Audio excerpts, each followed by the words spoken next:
রবীন্দ্রনাথ ঠাকুরের গল্পগুচ্ছের প্রথম খণ্ডে দেনাপাওনা গল্প নিয়ে আজ আলোচনা করব। সম্প্রতা একটি মেয়ের জীবনকে কিভাবে বিষাক্ত করে তুলে এই বিষয়টিকে কেন্দ্র করে দেনাপাওনা গল্পটি লিখিত। এই গল্পে কেন্দ্রীয় চরিত্র রামসুন্দর ও নিরুপমা। 5 ছেলের পর নিরুপমার জন্ম হয়েছে, তাই আদরের একমাত্র মেয়েকে খুব আদর যত্ন করে রামসুন্দর বড় করেছেন। সংসারে নিয়ম মতো মেয়ে বড় হওয়ার পরে রামসুন্দর মেয়ের জন্য যোগ্য পাত্র খুঁজছে। অবশেষে রায়বাহাদুর গড়ের একমাত্র ছেলের সন্ধান পেলেন।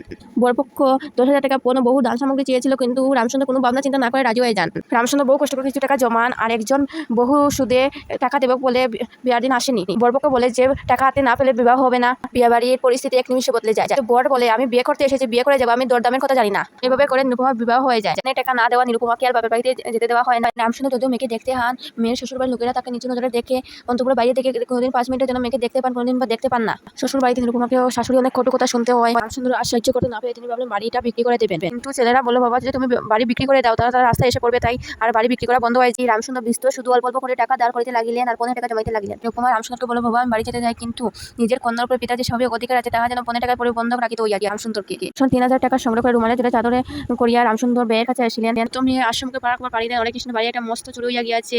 নবীন মাধব ও রাধা মাধব দুই ভাই তুলনা করিয়া বিদ্যাবুদ্ধি ও সুভাষ সম্বন্ধে রাধা মাধবের শ্রোক্রিয়াতে ও নবীন মাধবের নিন্দা করিলেন। এবার কথার মাধ্যমে তিনি পরিস্থিতিকে একটু সুস্থির করতে চেয়েছিলেন। রামসুন্দর যখন টাকা দেবেন তখন রায়বাহাদুর বলে সামান্য কারণ হাতে দুর্গন্ধ করিতে তিনি চান না। 3000 টাকা দেখে তিনি অট্টহাস্য করলেন। এরপর কোনো মতে মেয়েকে নিয়ে যাওয়ার কথা বলেন, কিন্তু রায়বাহাদুর বলেন আর হবে না এখন যাওয়া। এরপর রামসুন্দর নিরুপমার সঙ্গে সাক্ষাৎ না করে চলে গেলেন। প্রতিজ্ঞা করলেন যে টাকা জমাইতে পারবে না ততদিন আর মেয়ের সাথে দেখা করবেন না।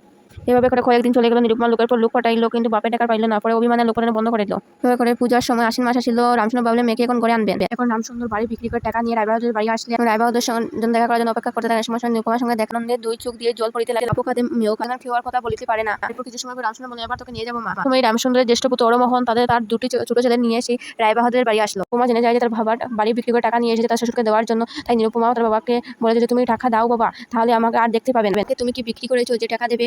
রামসুন্দর মেয়েকে বললেন যে মা তোকে যে আর বাড়িতে যেতে দেবে না। কথাগুলো 5 কান হয়ে নিরুপমার শাশুড়ি কানে আসে উঠে। এরপর থেকে নিরুপমার পক্ষে তার শ্বশুরের সহ্য হয়ে উঠিল। কয়েকদিনের মধ্যেই তার স্বামী ডেপুটি ম্যাজিস্ট্রেট হয়ে দেশান্তরে চলিয়া গিয়াছিল।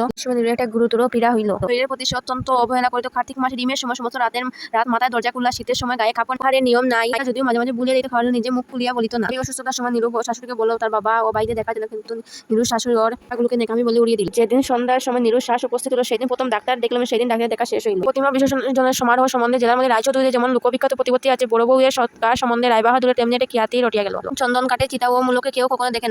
গোটা করিয়া সাধু কেবল রায়বাহাদুরের বাড়িতে সম্ভবে শোনা যায়, ইয়াতে তাহাদের কিঞ্চিত তৃণ হইয়াছে। রামসুন্দরকে সান্ত্বনা দিবার সময় তাহার মেয়ের যে কিরূপ মহা সমারোহে মৃত্যু হইয়াছে সকলেই তাহার বহুল বর্ণনা করিল। এদিকে নিরুর স্বামী চিঠি পাঠিয়েছে যে সব বন্দোবস্ত হয়ে গেছে, নিরুকে সেখানে পাঠিয়ে দেওয়ার জন্য। এই চিঠির উত্তরে রায়বাহাদুরের মহিষী লিখিলেন, আরেকটি মেয়ের সন্ধান পেয়েছেন। এবারে 20,000 টাকা পণ হাতে হাতে আদান। এই পণ মেয়েদের একবার বস্তুতে পরিণত করেছে। গল্পটি লিখিত হয় 1298 বঙ্গাব্দে।